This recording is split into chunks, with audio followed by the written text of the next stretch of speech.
말씀입니다. 누가복음 15장 11절에서 32절의 말씀입니다.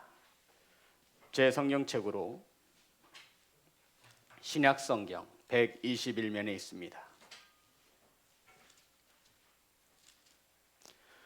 누가복음 15장 11절부터 32절의 말씀입니다. 찾으셔서 한 절씩 교독하여 올리겠습니다. 또 이르시되 어떤 사람에게 두 아들이 있는데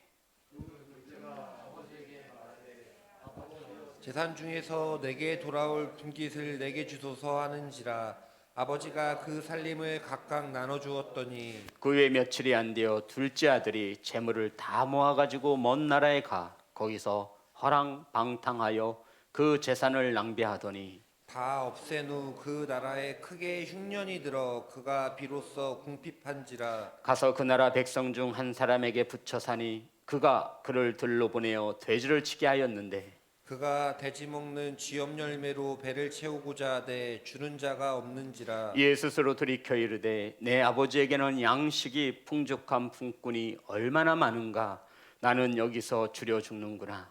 내가 일어나 아버지께 가서 이르기를 아버지 내가 하늘과 아버지께 죄를 지었사오니 지금부터는 아버지의 아들이라 일컬음을 감당하지 못하겠나이다. 나를 품꾼의 하나로 보소서 하리라 하고 이에 일어나서 아버지께로 돌아가니라 아직도 거리가 먼데 아버지가 그를 보고 치근히 여겨 달려가 목을 안고 입을 맞추니 아들이 이르되 아버지 내가 하늘과 아버지께 죄를 지었사오니 지금부터는 아버지의 아들이라 일컬음을 감당하지 못하겠나이다 하나 아버지는 종들에게 이르되 제일 좋은 옷을 내어다가 입히고 손에 가락지를 끼우고 발에 신을 신기라 그리고 살찐 송아지를 끌어다가 잡으라 우리가 먹고 즐기자.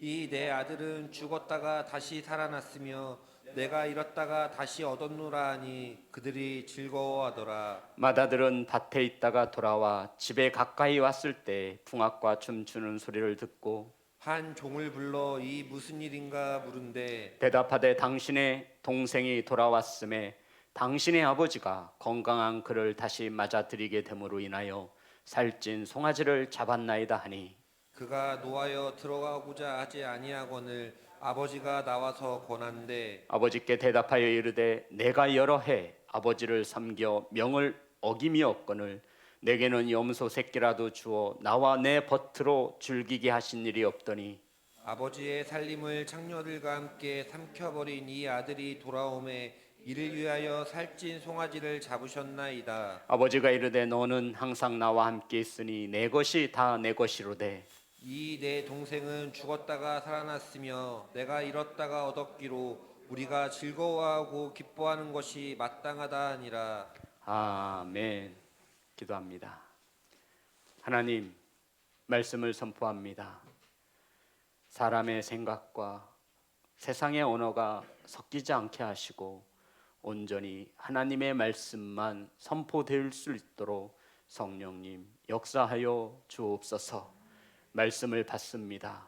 착하고 좋은 마음으로 아버지의 말씀을 받을 때 말씀의 역사가 일어나 치유되어지며 회복되어지며 소망으로 인도함 받을 수 있도록 은혜 내려 주시옵소서. 예수님의 이름으로 기도드렸습니다. 아멘. 우리 앞으로만 인사 나누겠습니다. 사랑합니다. 축복합니다. 오늘 함께 나누실 말씀의 제목은 아버지 사랑. 따라할까요? 아버지 사랑. 이 성경은 한마디로 하나님 아버지의 러브레터라고 수많은 이들이 말합니다. 이 성경은 아버지의 사랑 이야기로 넘쳐나는 것이 바로 성경임을 우리는 알 수 있습니다. 성도 여러분, 이 많고 많은 아버지의 사랑 이야기 중에 단 하나를 뽑으라고 저에게 묻는다면 저는 누가복음 15장에 기록되어진 탕자의 비유를 뽑는데 주저하지 않을 것입니다. 제가 보는 아버지의 사랑이 가장 엑기스로 녹아져 있는 것이 바로 오늘 본문 누가복음 15장에 저와 여러분이 잘 알고 있는 탕자의 비유로 들어가 있습니다. 성도 여러분, 오늘 본문 속에는 모조리 남자들만이 등장하지요. 그리고 오늘 본문에는 아버지와 아들이 등장합니다.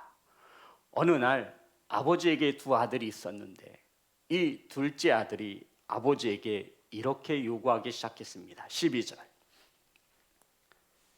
다 같이 합독합니다. 시작. 그 둘째가 아버지에게 말하되 아버지여 재산 중에서 내게 돌아올 분깃을 내게 주소서 하는지라. 아버지가 그 살림을 각각 나눠 주었더니. 성도 여러분, 아버지 재산 중에 내게 돌아올 분깃을 주소서. 아버지 죽으면 어차피 그 재산 내 몫이니 그것을 나에게 달라라고 요구하는 것입니다. 아들은 절대로 이러한 말을 해서는 안 됐을 것입니다. 성도 여러분, 유산은 아버지가 돌아가시거나 돌아가시기 직전에 자녀들에게, 아들인 자녀들에게 물려주는 것이 우리나라나 이때나 같은 상식의 일이었습니다.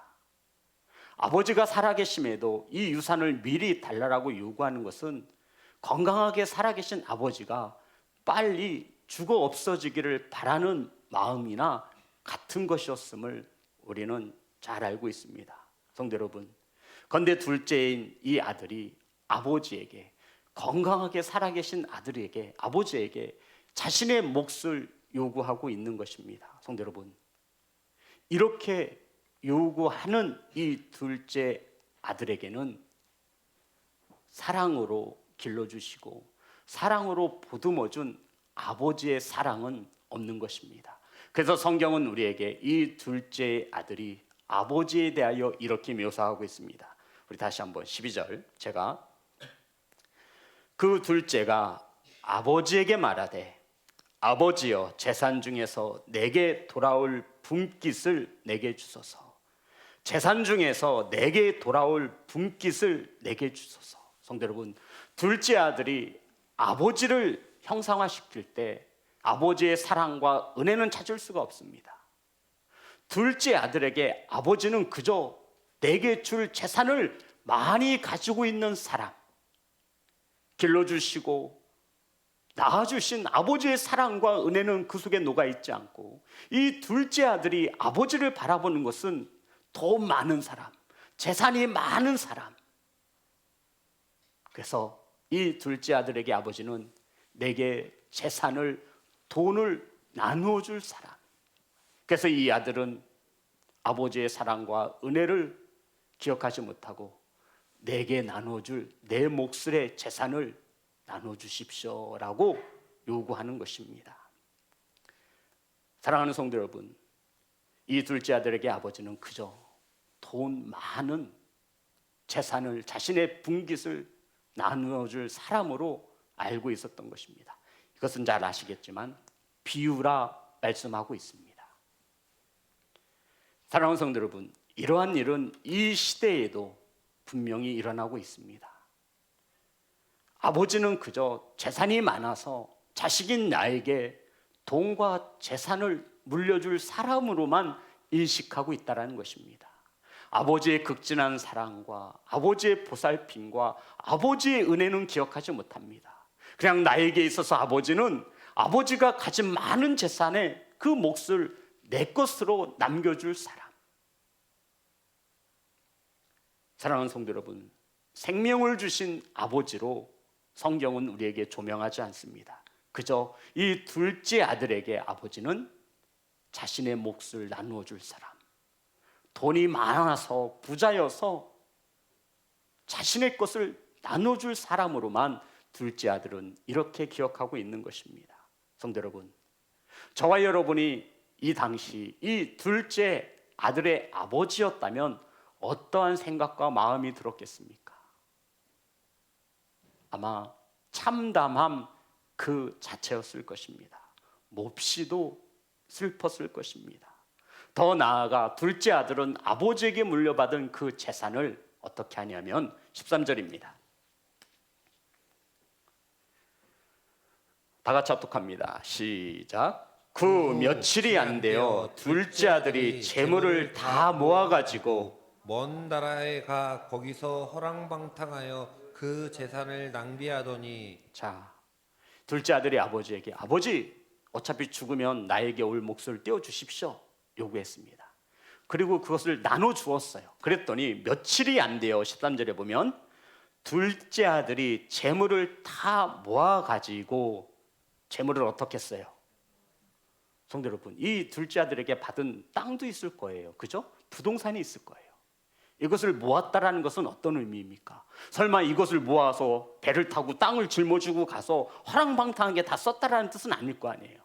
여기서 재산을 다 모아가지고 나갔다라는 것은 아버지께 물려받은 재산에 대하여, 부동산에 대하여, 땅에 대하여, 임야에 대하여, 답에 대하여 현금화 시킨 것을 말하는 겁니다. 아버지에게 받은 부동산이 있을 거 아니에요. 그것을 뭐로 바꾼 거예요? 현찰로 바꾼 거예요. 성도 여러분, 이 이스라엘의 문화권에서 아버지에게 받은 땅을 판다라는 것은 상상도 할 수 없는 일입니다.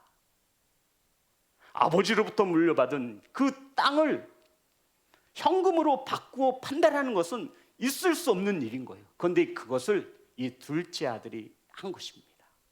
아버지에게 받은 모든 유산을 현찰로 바꾸었습니다. 그리고는 그 돈을 한몫 단단히 챙겨서 머나먼 아버지의 간섭이 없는 것으로, 성경은 그 아들이 아버지를 떠나갔다라고 성경은 우리에게 말합니다. 성도 여러분, 이러한 둘째 아들의 행동은 친척들과 동네 사람들의 입에 오르락 내리락 거렸을 겁니다.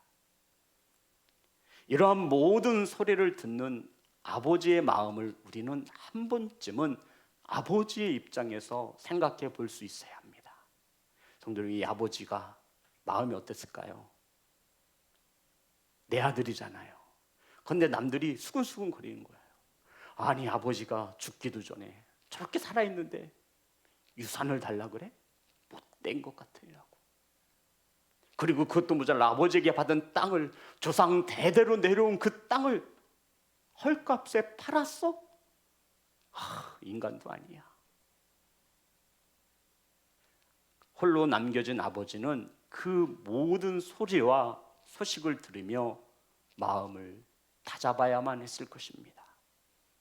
사랑하는 성도 여러분, 아버지가 어떤 수치를 당하든지 말든지 이 둘째 아들은 관심이 없습니다. 오직 이 둘째 아들의 관심은 내게 나눠줄 유산, 아버지가 가지고 있는 재산. 사랑하는 성도 여러분, 이 아버지의 마음을 오늘 이 시간 저와 여러분이 한 번쯤은 깊이 묵상해야 합니다. 성도 여러분, 이 아들에게, 아버지의 입장에서 아들이 아버지의 재산만을 바란 것이 더 아팠을까요? 아니면 아버지의 재산을 받고 현찰로 만들어 아버지를 떠난 것이 아버지의 마음이 더 아팠을까요? 어떤 게 마음이 더 아팠을까요? 아버지가 지금까지 길러준 은혜와 사랑은 하나도 모르고 아버지 돈만을 바라본 이거와 아버지께 받은 재산을 가지고 아버지를 떠나간 것, 이 둘 중에 무엇이 더 아버지의 마음을 아프게 만들었을까요? 저와 여러분은 답할 수 있습니다.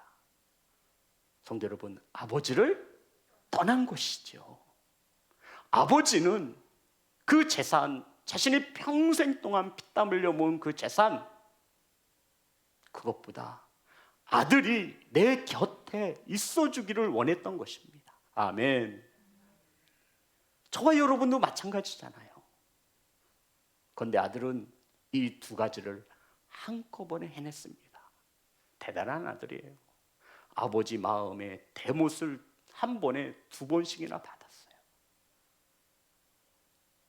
수치와 모멸감, 수많은 동네 사람들의 입에 오르락내리락거리는 아버지의 입장을 전혀 고려하지 않은 채 이 아들은 아버지를 떠나갔습니다.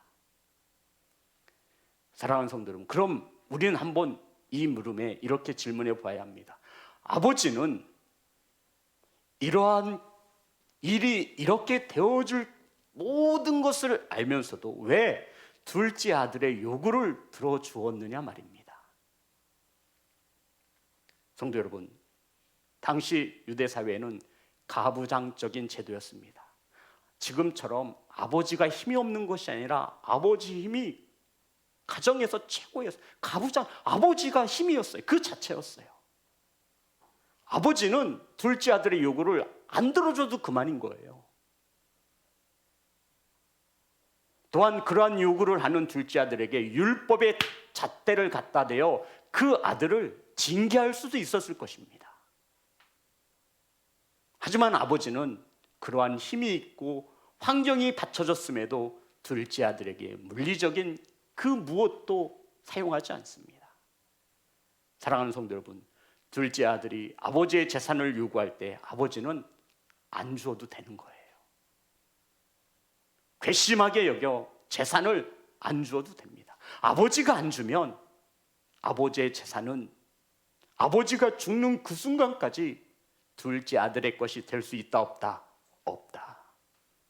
그런데 아버지는 둘째 아들이 재산을 달라고 요구할 때 분깃을 각각 나누어 주었습니다. 사랑하는 성도 여러분, 만약 이 아버지가 이 아들에게, 둘째 아들에게 재산을 나누어 주지 않았다면 이 아들은 아버지를 떠나갔을까요? 안 떠나갔을까요? 안 떠나갔을 거예요. 뭐가 있어야 떠나가죠. 그런데 아버지는 재산을 주었습니다. 성도 여러분, 왜 주었을까요?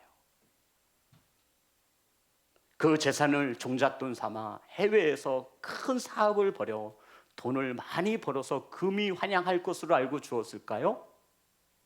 성도 여러분, 아들을 가장 잘 아는 게 누구예요? 아버지입니다. 재산을 준비해 재산을 나눠주면 이 아들이 낭비할 것인지 아니면 더 크게 만들어 돌아올 것인지 누가 제일 잘 알아요? 아버지는 알고 있는 거예요. 성도 여러분, 이 모든 것을 아는 아버지가 둘째 아들에게 재산을 나누어 준 까닭이 있다, 성경은 우리에게 가르쳐주고 있습니다. 사랑하는 성도 여러분, 둘째 아들에게 재산을 나누어 주면 탕진할 것을 분명 아버지는 알고 있었습니다. 아멘. 그러함에도 재산을 나누어 준 이유가 무엇이겠습니까? 재산을 나누어 주면 아버지 곁을 떠나갈 것을 아버지는 알고 있었습니다. 안 줘도 그만이에요. 누가 뭐라 할 사람 하나도 없어요. 그런데 아버지는 둘째 아들의 요구대로 들어주었던 것입니다. 사랑하는 성도 여러분, 이 아들이 떠나가도록 한 것이 아버지의 사랑되심을 믿으시기를 주의 이름으로 축복합니다. 어떤 말씀이냐면 나가서 인생의 가장 밑바닥까지 내려가 보라는 것입니다. 그래서 이 둘째 아들이 돈이 다 떨어지자 무슨 일을 했어요? 돼지 치는 일을 했어요. 성도 여러분, 돼지는 종 중에서도 가장 천한 종이 부정하다 일컫는 돼지를 치는 거예요. 유대인들은 돼지를 안 쳐요. 이방인들이 치는 거예요. 그런데 먹을 것이 없으니, 돈이 없으니 돼지 치는 일을 했다. 이것은 인생의 바닥을 치고 있음을 말하고 있는 것입니다. 아버지는 그 아들이 그렇게 될 줄 알았어요. 사랑하는 성도 여러분, 이 아버지가 그 둘째 아들에게 재산을 나누어 주고 아버지 곁을 떠나갈 것을 알면서도 이 재산을 나누어 준 까닭은 아버지의 사랑이었음을 믿으시기를 주의 이름으로 축복합니다. 성도 여러분, 인생의 밑바닥까지 내려가 고생해 보라는 겁니다. 그래야 아버지의 품이, 아버지의 사랑이 얼마나 크고 위대한지를 알 수 있기 때문이었음을 믿으시기를 주의 이름으로 축복합니다. 아버지의 품을 떠나면 얼마나 고통이 있고 얼마나 어려운지 이 둘째 아들에게 처음께 하시고자 하시는 아버지의 사랑이었습니다. 그래서 이 아버지는 둘째 아들이 집을 나가는 그 순간 어떻게 해요? 언제나 돌아올까? 아버지는 이 아들이 돌아올 것을 알고 있었다, 모르고 있었다? 알고 있었던 거예요. 아들이 쫄딱 망해서 가진 고생을 하며 살아가는 이 아들의 모습을 알고 있는 아버지의 마음이 어떠했겠습니까? 고통 중에 고난 중에 하루하루 돼지가 먹는 쥐엄 열매를 먹으며 살아가는 그 아들의 모습을 바라보는 아버지의 마음이 어떠했을까요? 그래서 아버지는 동구 밖에 나가서 기다리는 겁니다. 비가 오나 눈이 오나. 사랑하는 성도 여러분, 둘째 아들이 돌아왔죠. 하나 부를게요. 그러면 이 둘째 아들이 또 한 번 아버지 곁을 떠날까요? 다시는 떠나지 않을까요? 다시는 떠나가지 않습니다. 생각 자체를 안 할 거예요. 아버지를 떠나면 어떻게 되기 때문에 돼지를 치는 겁니다. 인생의 바닥의 삶을 살아가는 것을 체험을 통해 이 둘째 아들은 깨달은 겁니다. 사랑하는 성도 여러분, 이렇게 둘째 아들에게 재산을 나누어 주고 아버지 품을 떠나가는 것을 바라보는 것 역시 아버지의 큰 사랑이었음을 믿으시기를 주의 이름으로 축복합니다. 이것이 진짜 아버지의 사랑입니다. 성도 여러분, 아들을 내보내는 것도 아들을 맞이하는 것도 모두 다 아버지의 크신 사랑을 이심을 믿는 성도와 교회가 되시기를 주의 이름으로 축복합니다. 성도 여러분, 우리들도 둘째 아들과 같은 허물을 저지르고 죄를 짓습니다. 아버지와 사랑과 은혜는 잊어버리고 아버지에게 받을 은혜만을 바라보는 것이죠. 내게 줄 축복, 아버지의 자비와 긍휼은 잃어버렸어요. 사랑의 하나님 아버지를 잃어버리고 우리는 그 아버지에게 무엇을 가지고 보냐면 아버지가 내게 주실 유산, 재산, 축복만을 바랍니다. 아버지는 우리를 자식을 내어주기까지 사랑하시고 우리에게 은혜를 베푸셨는데 이러한 은혜를 받은 우리 자녀들은 그것을 가지고 세상으로 떠나갑니다. 이것을 바라보시는 아버지의 마음이 누가복음 15장 속에 감추어져 있는 것입니다. 아버지를 떠난 둘째 아들은 세상 가운데에서 자신의 삶의 주인이 되어 한때 남부럽지 않게 즐기며 살았습니다. 하지만 곧 어려움을 만나고 고난을 만납니다. 이러한 때 둘째 아들이 누구를 생각해요? 아버지를 생각하는 거예요. 이것이 아버지가 그린 큰 그림이었습니다. 기다리시는 거예요. 이때 동안 아버지는 기다리시는 거예요. 찬바람이 불면 이 아버지는 아들 걱정을 했을 겁니다. 눈보라가 치면 추운 곳에서 고생할 이 아들을 생각했을 것입니다. 떠나보낼 때 아버지의 크신 사랑은 눈물 지었을 것입니다. 그리고는 그 둘째 아들이 돌아왔을 때 이 아들을 맞이하시는 아버지의 사랑.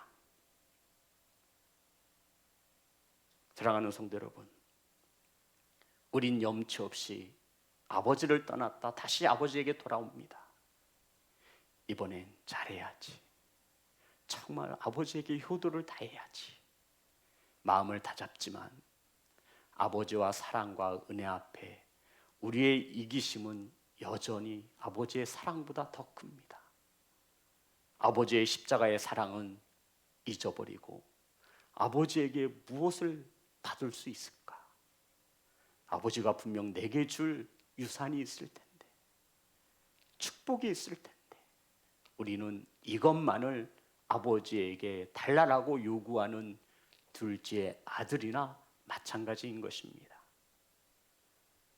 사랑하는 성도 여러분, 떠나보내는 것도 아버지의 사랑입니다. 아멘. 사랑하는 성도 여러분, 아버지에게 돌아올 때 맞아주는 것도 아버지의 사랑이심을 믿으시기를 주의 이름으로 축복합니다. 하나님께 큰 수치와 모멸감과 아픔을 주었더라도 주님은 우리가 돌아올 때까지 기다리시고 돌아오면 기쁘게 맞아주시는 사랑의 하나님 되심을 기억하시기를 주의 이름으로 축복합니다. 성도 여러분, 둘째 아들은 깨우쳤습니다. 그런데 둘째 아들보다 아직도 철이 나지 않은 집안에 몇째가 있어요? 맏아들이 있는 것입니다. 27절, 28절 다 같이 합독합니다. 시작. 동생이 돌아왔음에 당신의 아버지가 건강한 그를 다시 맞아들이게 됨으로 인하여 살찐 송아지를 잡았나이다 하니 그가 노하여 들어가고자 하지 아니하거늘 아버지가 나와서 권한대. 아멘. 성도 여러분, 이 아버지는 둘째 아들에게 치이고 맏아들에게 또 치입니다. 네 동생이 살아 돌아왔으니 같이 들어가서 즐겁게 잔치를 하자. 그랬더니 큰아들이 화가 난 거예요. 나를 위해서는 잔치 한번 열어준 적 없더니 내가 아버지를 위해서 얼마나 열심히 일을 했습니까? 저 둘째 놈은 아버지 재산 받아가지고 장녀들과 흥청망청 쓰고 들어왔는데 뭐가 이뻐서 그 아들을 위해 잔치를 벌여주십니까? 아버지는 나를 위해 한 번이나 잔치를 벌인 적이 있습니까? 다시 한번 우리 아버지의 입장을 생각해 봅시다. 성도 여러분, 아버지의 마음이 어땠을까요? 아휴, 무자식이 상팔자다. 내 이럴 줄 알았으면 자식을 안 낳는 건데. 아버지는 이 둘째 아들에게 사랑으로 감싸 안아줍니다. 하지만 이 둘째 아들은 지금까지 아버지와 함께 있으면서도 아버지의 사랑과 은혜는 관심이 없습니다. 성도 여러분, 살찐 송아지 따라해볼까요? 살찐 송아지. 이 큰아들에게 걸려있는 것이 살찐 송아지예요. 나를 위해서는 소고기 한 번 안 사주더니 내가 저 살찐 송아지를 어떻게 키웠는데 아침 일찍 일어나 여물을 주고, 그런데 그 송아지를 잡아서 누구에게 줬어요? 여기서 화딱지가 나는 거예요. 아버지 금목은 다 필요 없어요. 이제 나도 내 맘대로 살 거예요. 아버지는 둘째랑 사세요.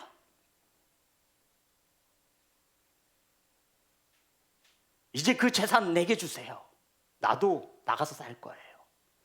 성경에는 없지만 아마도 큰아들도 맏아들도 이렇게 아버지의 마음을 상하게 했을 것입니다. 언제나 아버지와 함께 있으면서도 아버지의 마음, 아버지의 사랑을 알지 못하는 큰아들. 성도 여러분, 맏아들도 아버지의 사랑을 알기 위해서는 어떻게 해야 돼요? 그렇죠. 나갔다가 들어와야 하는 거예요. 이 맏아들도 아버지의 사랑을 알기 위해서는 어떻게 해야 된다고요? 아버지가 내보내는 거예요. 무엇을 알게 하기 위해서? 아버지의 사랑을 알게 하기 위해서. 그리고 아버지는 어떻게 해요? 기다리시는 거예요. 어떻게 기다리실까요?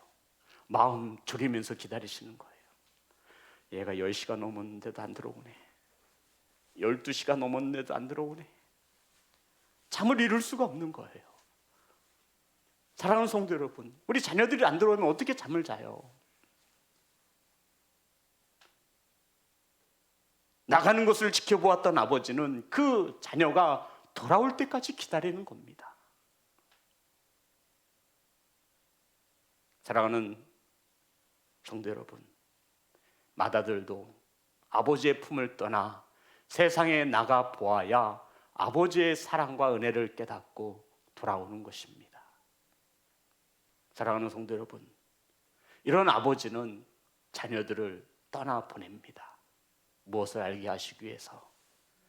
아버지의 사랑과 은혜를 깨닫게 하기 위해서.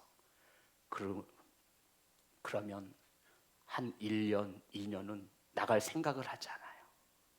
어디가 좋은 줄 알아요? 아버지 집이 좋은 줄 아는 거예요. 그래서 점점 교만함과 완악함이 올라오면 아버지 집은 편하기는 한데 자유가 없다고 생각하는 거예요. 아이, 편하긴 한데 자유가 없네, 재미가 없어. 그때부터 또 속에서 그래, 떠나자. 아버지는 그걸 또 지켜보시는 거예요. 성도 여러분, 본문에는 돌아온 탕자가 주인공이 아닙니다. 맏아들이 주인공이 아니에요. 누가 주인공이에요? 아버지가 주인공인 것입니다. 사랑하는 성도 여러분, 아버지를 떠나 세상으로 나아갈 때 아버지는 우리를 사랑하십니다. 아멘. 세상에서 실패하고 돌아올 때 맞이하시는 아버지의 사랑이심을 믿으시기를 주의 이름으로 축복합니다. 성도 여러분, 이제 몇 일 후면 명절입니다. 아버지의 품을 떠나 우리는 각각 고향을 찾아 나아갑니다. 성도 여러분, 저와 여러분이 아버지의 집을 떠나고 아버지의 품을 떠날 때 아버지의 애끓는 사랑이 지켜보고 있음을 기억하시기를 주의 이름으로 축복합니다. 이제 명절이 끝난 후 세상에서 돌아올 때 우리를 기다리시고 맞이하시는 아버지의 사랑이 준비되어지고 있음을 믿으시기를 주의 이름으로 축복합니다. 이번 명절에 아버지를 떠나 아버지에게 돌아올 때에는 성도 여러분, 우리 아버지에게 기쁨을 안겨드릴 수 있는 자녀가 되시기를 주의 이름으로 축복합니다. 아버지, 이번에 저는 우상 앞에 무릎 꿇지 않았어요. 내가 비록 아버지를 떠났지만 저는 세상 앞에 무릎 꿇지 않았어요. 아버지, 내가 비록 아버지를 떠나 세상으로 나아갔지만 이번에는 하나님의 자녀로 경건하게 살다 왔습니다. 아버지, 이제 이 아들이 장성하여 철이 났으니 이 아들로 인하여 근심과 걱정을 내려놓으시고 아버지도 편하고 행복한 명절을 보내소서. 아버지의 품에서 이렇게 고백할 수 있는 시온성교회 성도가 되어주시기를 주의 이름으로 축복합니다. 찬양하겠습니다.